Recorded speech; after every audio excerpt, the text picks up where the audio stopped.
Assalamualaikum warahmatullahi wabarakatuh. Alright, untuk anda di luar sana yang baru masuk Tazkirah Pagi, selamat datang, selamat masuk. Selamat masuk. So pagi-pagi bila anda buka je Facebook, mungkin anda punya niat nak buat benda lain. Tapi niat tidak kesampaian sebab anda kena tengok saya pagi ni. Alright. So hari ni anda ada satu peluang. Satu peluang yang sangat mudah, simple, sempoi. Nak tahu tak apa dia? Hari ni saya nak bagi. Saya nak bagi. Saya nak tunjuk cara lah. Bukan saya nak bagi. Saya nak tunjuk cara macam mana anda boleh dapat pahala sedekah free-free ya. Nak tahu tak macam mana? Simple. Very simple. Topik kita hari ni adalah kelebihan sedekah. Siri keempat dah pun. Kita dah masuk 4 siri. So kita main topik ni ada lebih kurang tak banyak lah. Mungkin lebih kurang 96 siri. Lama sangat tu. Okay, kita tak apa.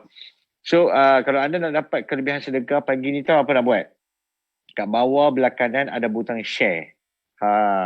Anda tekan butang share tu, bila orang lain nampak live ni, dapat ilmu asbab daripada live ni, hampa punya share, hampa pun akan dapat pahala free-free. So kalau nak, hari ni cepat kita bagi masa lebih kurang beberapa saat untuk anda share supaya orang lain pun dapat amalkan free. Ini kita kata pahala free. Tapi benda free, tahulah kan, benda free ni sebenarnya value dia kurang. Macam kita pergi sesuatu tempat, kita nak sertai kursus lah contohnya. Kursus percuma, kita macam percuma ni mesti tak ada value ni. Kursus berbayar 2,999. Wow, kita nak join. So hari ni ada free. So grab lah benda yang free. Rebutlah peluang selagi masih ada. Okay. So tuan-tuan puan-puan, selamat datang ke live Tazkirah Pagi di Dewan Dakwah. Dewan Dakwah Negara. Dia punya topik Dewan Dakwah Majlis Dakwah Negara.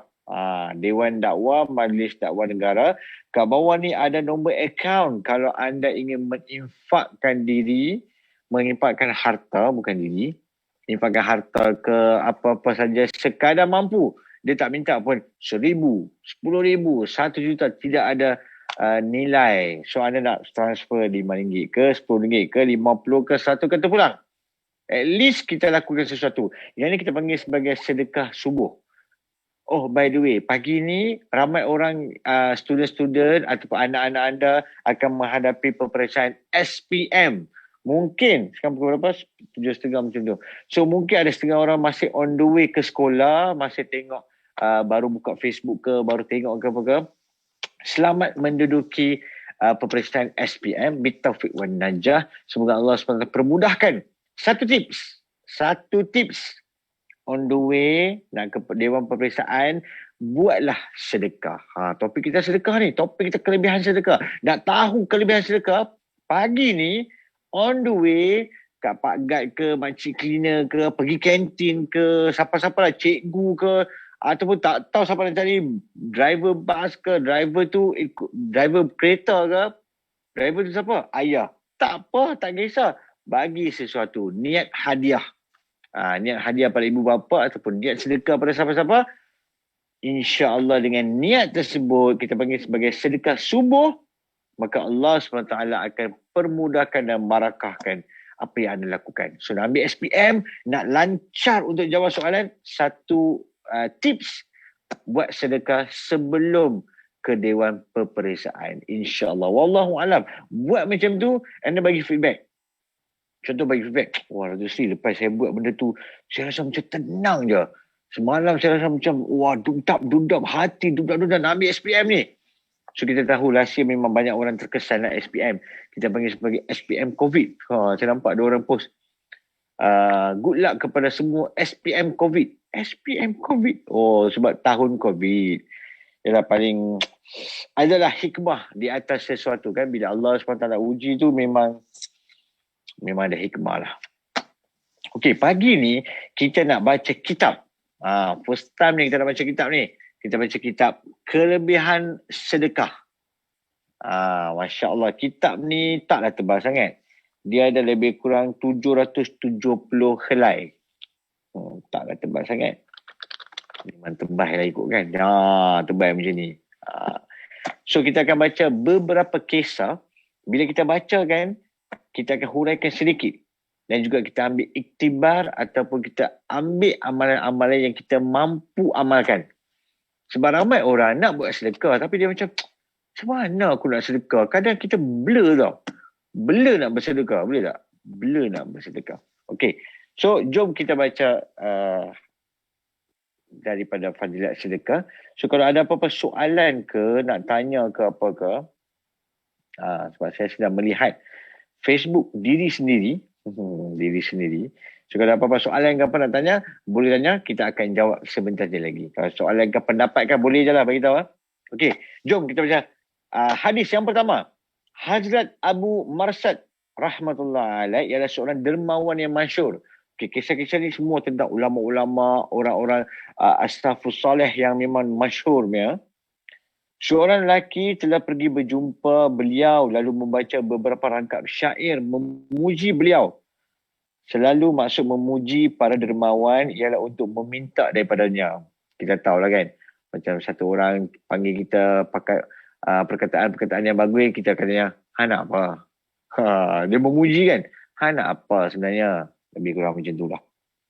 Lantas beliau berkata, pada masa ini saya tidak mempunyai apa-apa untuk diberikan kepada kamu. Mungkin dia kekangan wang waktu tu. So bila orang datang meminta, dia kata, aku tak ada apa nak bagi ni. Hanya satu keadaan yang mungkin bahawa kamu pergi kepada Tuan Qadi lalu membuat dakwaan ke atas aku 10,000 dirham. Masya Allah. Saya janji daripada seseorang pun dikira sebagai hutang. Sebagaimana sabda Nabi SAW, janji adalah hutang. Qadi akan menangkap dan memenjarakan saya di atas tuntutan awak itu. Ahli keluarga saya pasti tidak akan meninggalkan saya dalam tahanan, lalu pasti mereka akan mengumpulkan wang sebanyak itu. Lelaki itu telah melakukan sedemikian, lalu beliau telah ditahan sehingga ke petang. Dan keluarga beliau telah menyerahkan kepada Qadi 10,000 dirham dan melepaskan dari tahanan. Dan lelaki itu mendapat 10,000 dirham tersebut. Allah, Masya Allah. Okey. Ada setengah kisah kita tak payah nak amalkan 100%. Jangan bulan lepas ni, okey aku nak set up orang, datang minta duit, aku nak buat macam penjara, keluarga aku, bail aku, jamin aku, duit tu pergi. Jangan, sabar dulu. Nak bagi tahu maksudnya mereka punya sifat nak memberi, walaupun tak ada apa. Duit tak ada langsung. Tapi sifat nak memberi tu, sanggup dia berkata tak apalah. Hang dakwah lah aku. Walaupun dakwaan palsu, dakwah aku sampai aku di penjara, keluarga akan datang untuk jamin aku bayar kepada Qadi tu. Qadi tu adalah orang yang, bukanlah Qadi yang mengawinkan orang. Tu Qadi. Yang ni Qadi. Qadi ni macam penguasa pada ketika dululah, lebih kurang lah. Kita punya maksud kat sini kan. So tangkap dia, dapat 10,000 dirham. Orang pensyair ni, orang yang datang syair kat dia, memuji dia, akan dapat 10,000 dirham. Masya Allah. Okay, apakah kisah-kisah, kalau anda belajar sesuatu, boleh komen dekat bawah ni. Saya sedang melihat komen anda. Assalamualaikum, waalaikumsalam, assalamualaikum, waalaikumsalam. Okay, itu bukan komen, itu adalah salam. Kalau dapat komen, bolehlah mengomen. Okay, satu lagi story ya. Saya nak ambil story-story yang simple tapi bermanfaat. Okay. Seorang lelaki Quraisy sedang berjalan dalam satu perjalanan dan beliau telah menemui seorang fakir dan seorang sakit yang penyakit-penyakitnya telah menyebabkan dia sangat lemah. Okay. Si fakir itu telah merayu, bantulah aku sebelum kamu pergi. Okay, ada seorang lelaki jalan, jumpa seorang fakir. Fakir ini sangat lemah, so dia memintalah bantuan. Lelaki Quraisy itu telah berkata kepada hambanya, bawalah sebanyak mana wang belanja yang ada pada kamu. Tengok apa kataannya. Bawalah sebanyak mana wang belanja yang ada pada kamu. Kalau nak buat sedekah, kita akan buat apa? Keluarkan dompet, kita akan ambil wang yang berwarna pandai. Warna biru. Sebab apa biru? Itulah yang paling sedikit nilainya. Tengok dia, dulu dia power tau. Zaman-zaman dahulu, dia punya sifat nak memberi, bawalah sebanyak mana wang belanja yang ada pada kamu. Allahu Akbar. Okey, ingat macam saya kata, tak payah nak ikut 100%. Lepas ni, siapa-siapa datang minta, ambil wallet, ambillah wallet aku. Yang tu kena makam tinggi tu. Sabar dulu. Maksud dia, sifat nak memberi tu masih ada. Walaupun nak kata dia ni tak kaya mana pun. Tapi dia punya sifat nak memberi, okey, berapa ada semua, okey, bagi. Hamba itu telah membawa semua wang yang jumlahnya 4,000 dirham. Lalu diletakkan di atas ribaan si fakir tersebut. Si fakir itu mengambilnya, namun kerana kelemahannya, dia tidak mampu untuk bangun. Kan dia sakit tadi kan, orang fakir ni, lemah badan.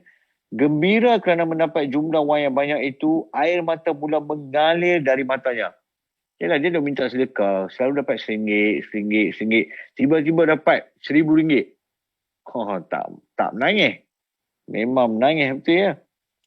Lelaki Quraisy itu menyangka bahawa si fakir menangis kerana merasakan bahawa jumlah itu sedikit. Ya, betul dia ni. Lalu dia bertanya, adakah kamu menangis kerana merasakan jumlah ini sedikit? Namun pada masa ini, saya tidak mempunyai apa-apa pun selain daripada ini.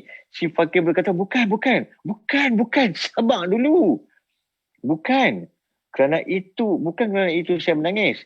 Saya menangis kerana memikirkan betapa ramai penduduk bumi dapat makan kerana kemurahan Tuhan. Dengar betul-betul. Si fakir ni, orang miskin ni, tak ada duit ni, dia kata betul. Saya menangis kerana memikirkan betapa ramai penduduk bumi dapat makan kerana kemurahan Tuhan. Jika kerana permintaan seorang peminta yang tidak dikenali, ini keadaan kemurahannya. Dia telah memberi apa-apa sahaja yang ada padanya sedangkan dia sedang bersafar. Kan dia tengah on the way kan, tengah lalu tu. Maka kita boleh bayangkan betapa sifat kemurahannya. Okay. Banyak story boleh belajar dari sini ya. Satu, story nak memberi. Second, beri banyak. Beri yang sekadar mampu lah, in other word kan. Sekadar mampu. Tiga, walaupun dia berkeadaan bersafar, logically dia perlukan wang lah kalau nak beli apa-apa ke in future ke perjalanan kan. Tapi dia masih yakin pada Allah, dia bagi apa dia ada. Dan yang ni satu lagi story yang mungkin kita terlepas pandang. Si fakir tu, si peminta sedekah ni pun ada niat yang sama. Dia kata apa? Saya tak boleh bayangkan berapa ramai orang boleh makan. Maksud dia punya niat sendiri pun untuk memberi pada orang lain. Dia, peminta sedekah tu, dia dapat duit 4,000 dirham. Dia pun ada niat untuk memberi juga. Masya Allah, tabarakallah. Sifat macam ni kalau kita ada, Allahu Akbar. Okey.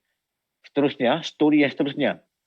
Hazrat Abdullah bin Amir bin Quraisy rahmatullah alaih telah membeli rumah kepunyaan Sayyidina Khalid bin Uqbah Umawi radhiyallahu an. Kita ni rahmatullah alaih radhiyallahu an.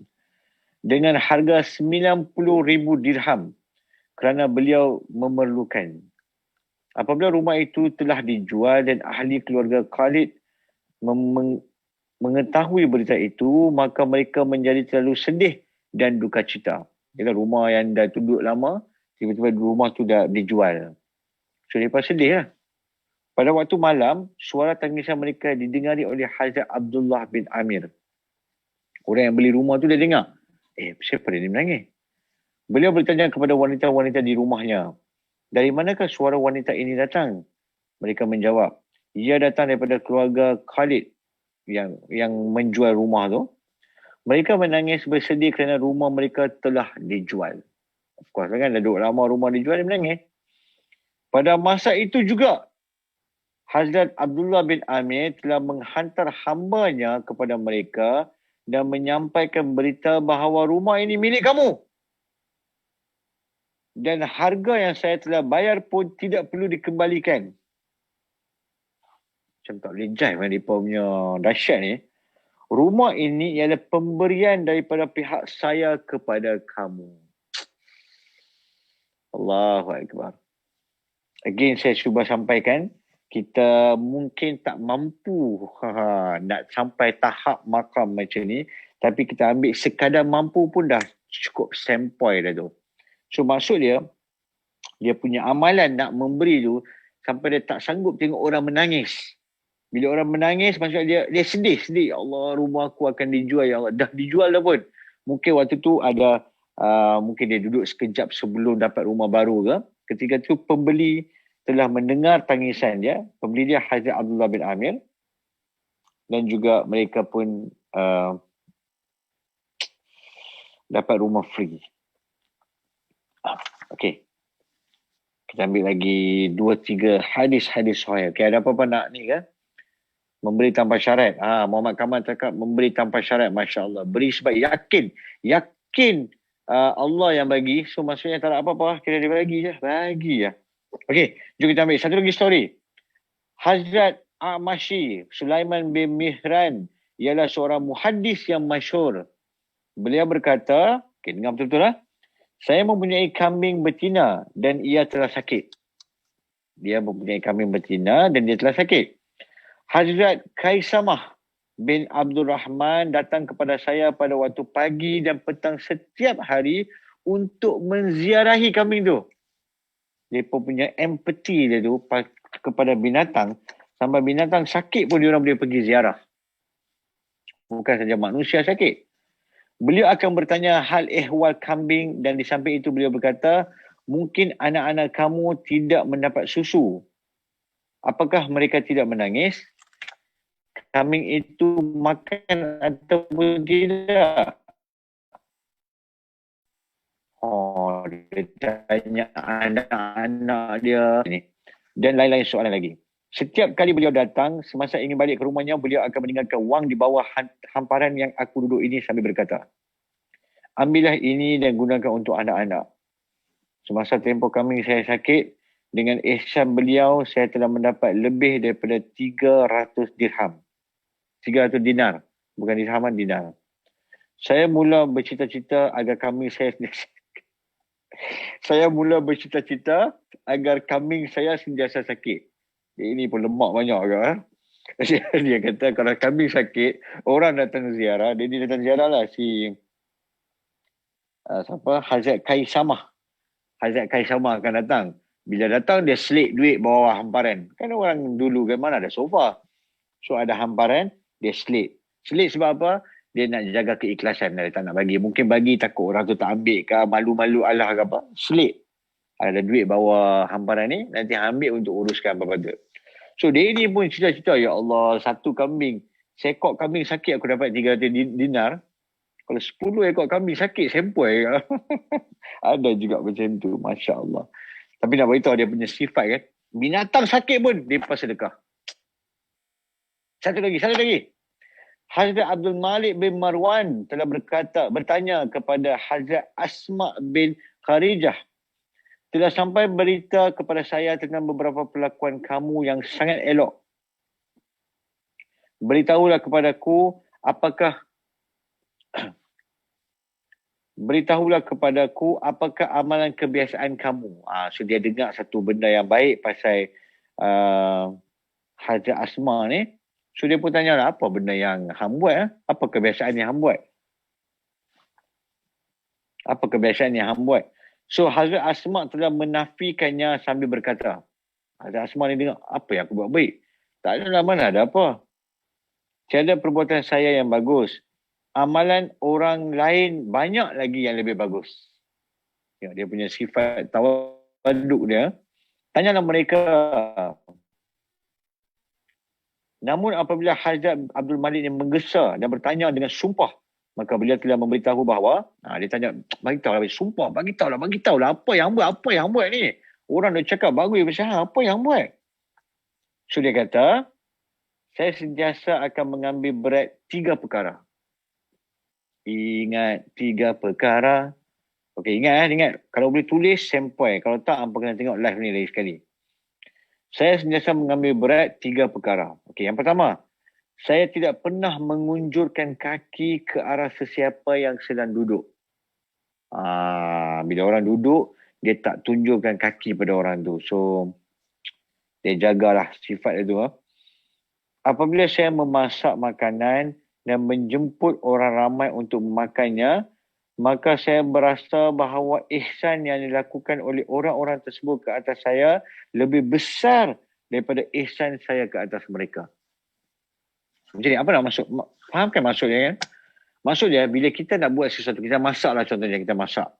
Kita masak, nak bagi orang makan. Bila kita bagi orang makan, kita kena ada sifat. Sifat ni apa ada sifat dia? Orang ni buat lebih baik daripada aku. Orang ni tolong aku banyak. Orang ni punya amalan lagi dahsyat daripada aku. Aku bagi makanan je kot. Simple je kot.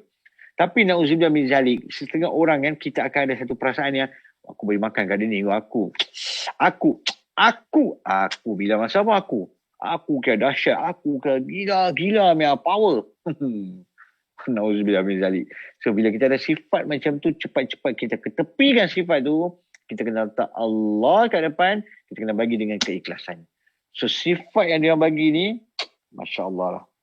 So 3, 1, tak unjurkan kaki pada orang sedang duduk. Second, bila bagi makanan ataupun bagi apa-apa, dia kena ingat orang tu bagi dia lebih.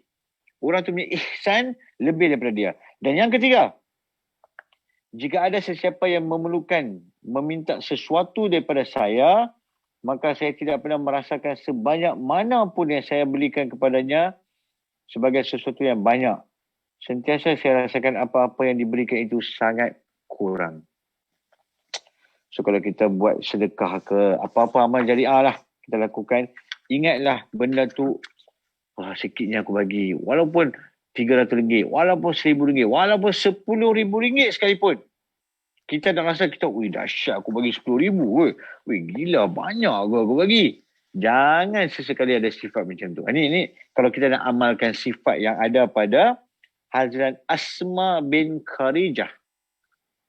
So nama-nama ni kalau kita boleh ingat, kita boleh kongsi dengan penuh roh lah, penuh semangat. Kalau tak, ada zaman dahulu ada satu orang ni dia macam tak sempoi.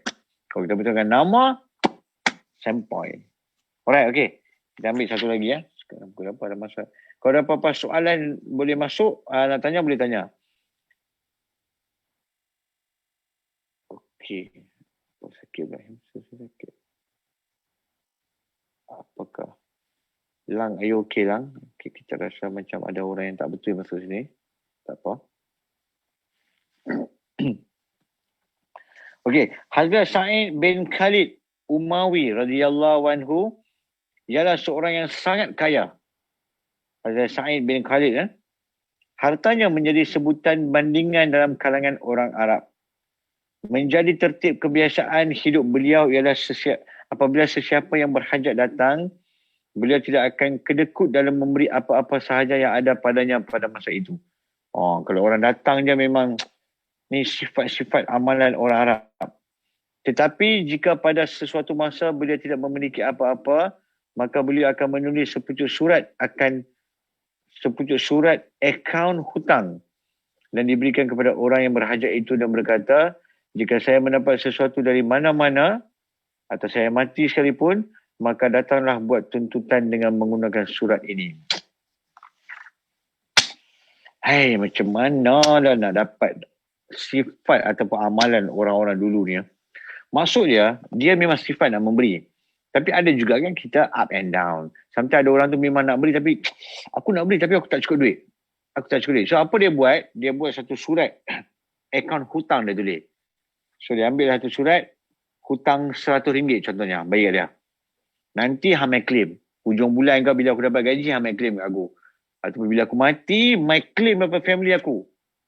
Tapi jangan lupa lah orang tu kena ambil cakap full. Bila mati tiba-tiba dia tu ramai pula orang minta. Walaupun niat dia nak buat baik. Tapi lalu menyusahkan family. So jangan susahkan family anda. Ambillah takaful. Dan tahun lebih, PM. Tiba-tiba promotion. Ataupun tanya siapa-siapa dalam ni. Zumairi ada dalam ni. Lang ada dalam ni. Semua tu takaful warrior yang sangat committed. Alright. So kita ambil lagi satu story sebab lagi ya. Dalam suatu masa Sayyidina Qais bin Sa'ad Khazraji, nama mereka semua unik-unik ni, telah jatuh sakit dan tidak ada seorang pun daripada teman-temannya yang datang menziarahinya. Dia sakit, tak ada orang datang ziarah. Kemudian itu, bila tak ada orang datang ziarah kan, keadaan itu telah menyebabkan beliau keharanan, terutamanya terhadap orang-orang yang selalu datang dan pergi ke rumahnya pada waktu beliau sihat. Dia pun cakap, dulu ramai je datang rumah aku. Beliau telah bertanya kepada ahli keluarganya akan sebab keadaan itu. Mereka menjawab, setiap orang daripada mereka ada berhutang dengan kamu. Orang datang rumah ni semua ada niat lain ni. Semua datang untuk minta hutang. Dia pun bagi. Dalam keadaan sebegini, tidak membayar hutang kamu ialah sesuatu keadaan yang memalukan mereka. Dia sakit. Tak ada orang datang jumpa. Semua orang yang datang sebelum ni ada hutang dengan dia. Somehow ada hutang dengan dia. So, bila tak ada orang datang, dia pun confused. So, dia tanya pada hamba dia. Tanya kepada ahli keluarga. Ahli keluarga beritahu lah, memang semua orang hutang. Siapa nak main? Lantas beliau berkata, kecelakaan bagi harta yang hina itu, ia menjadi pemisah daripada berjumpa dengan teman-teman. Tuan-tuan, puan-puan, dan untuk saya sendiri, saya nak nasihatkan, kalau kita nak berhutang, jangan sampai hutang tu memisahkan tali persaudaraan, tali silaturahim dengan teman-teman. Tengok dia kata, kecelakaan bagi harta yang hina tu. Sambil berkata demikian, beliau memanggil seorang lelaki dan dengan perantaran lelaki itu, beliau menyuruh pengisytiharaan dilakukan di seluruh bandar. Dia panggil seorang lelaki, beritahu kat semua. Okey, apa yang dia beritahu? Sesiapa yang ada berhutang dengan Qais, maka semua hutang itu telah dimaafkan. Lelaki ni pergi bandar, dia announce macam tu.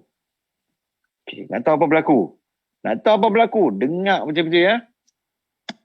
Selepas pengisytiharan tersebut, orang-orang datang berziarah begitu ramai sehingga mereka bersesak-sesak dan daun-daun pintunya telah pecah. Boleh imagine tak? Bila dia announce saja, okey, siapa-siapa yang hutang kat aku halalkan, settle case. Lepas tu, dia sedang sakit ni. Qais ni sakit. Ramai orang datang rumah dia, sampai pintu pecah. Punya nak bagi tahu kat sini, ramai sangatlah dia bagi pinjam duit sebenarnya. Sampai pintu boleh pecah tu kira dahsyat. Kira dahsyat tu kira makam yang memang tak ada makam tu. Memang terlebih-lebih memang makam ni. Okey. Sampai, so far sampai. Alright, kita ambil satu lagi story ya. Hazrat Imam Syafi'i. Imam Syafi'i ya, berkata, saya sentiasa sangat menyayangi Hazrat Hammam bin Abu Sulaiman. Beliau merupakan guru yang masyhur kepada Imam Abu Hanifah.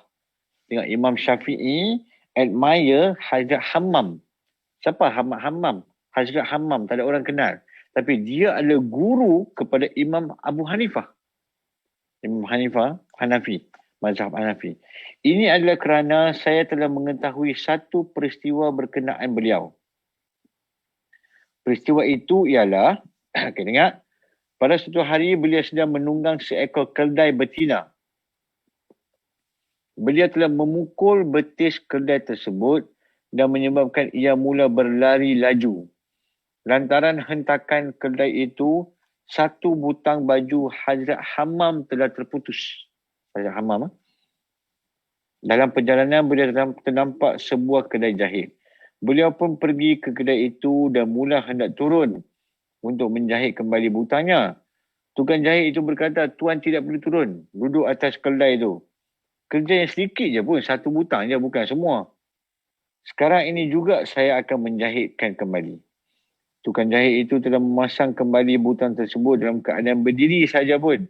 Keldai pun bukan tinggi, bukan unta. Kalau unta mungkinlah susah, tapi keldai kan. Tukang jahit itu telah memasang kembali butang tersebut dalam keadaan berdiri saja. Sebagai upahnya, Hazrat Hammam telah memberi kepada tukang jahit tersebut satu uncang yang mengandungi 10 dirham. Di samping beliau meminta maaf atas pemberian kadar upah yang sedikit sahaja. Ini satu lagi story yang diorang bagi sedekah sangat banyak.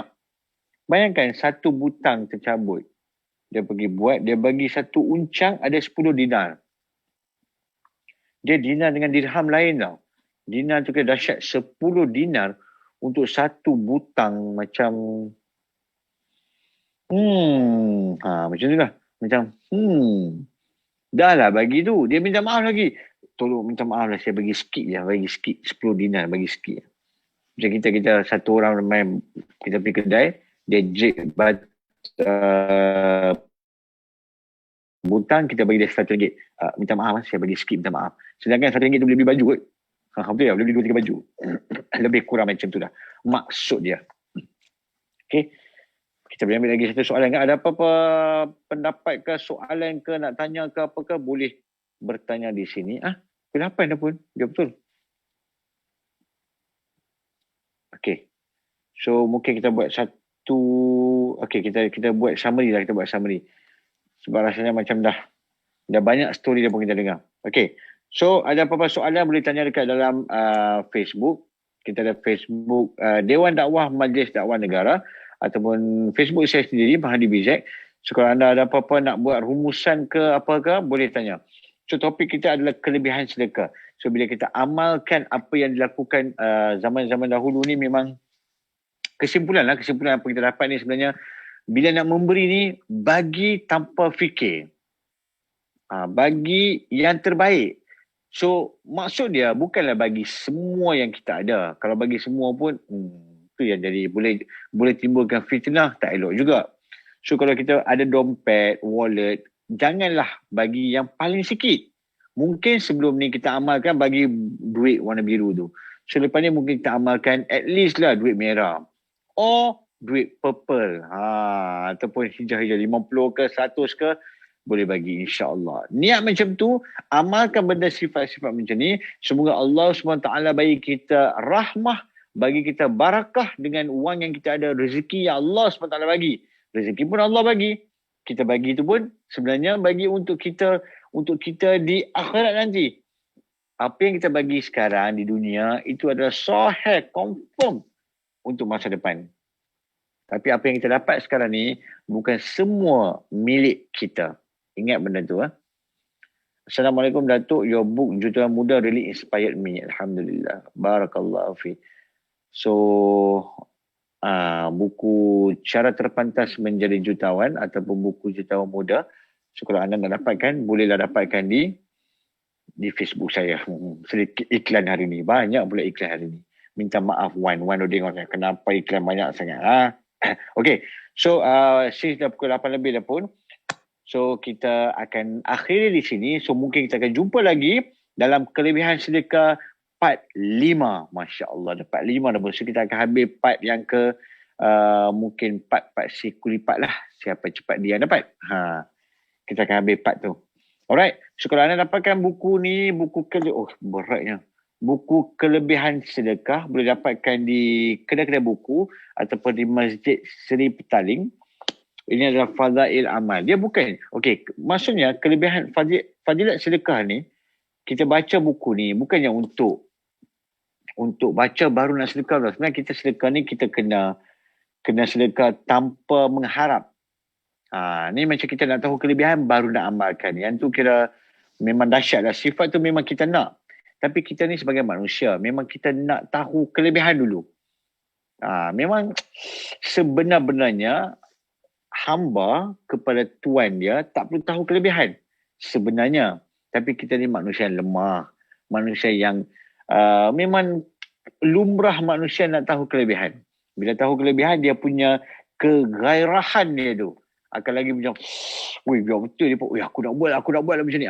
So nak timbulkan perasaan gairah dia tu, kenalah baca fadail amal. Wallahu a'lam bishawab. So semoga apa yang kita dengar, kita amalkan, kita sampaikan pada orang lain, dan juga kita kena buat secara istiqamah dan juga ikhlas kerana Allah. Tutup majlis dengan tasbih, kafarah dan juga surah Wal-As. Subhanallah bihamdihi, subhanakallahumma wa bihamdika asyhadu an la ilaha illa anta astaghfiruka wa atubu ilaik. والعصر إن الإنسان لفي خسر إلا الذين آمنوا وعملوا الصالحات وتواصوا بالحق وتواصوا بالصبر. السلام عليكم ورحمة الله وبركاته.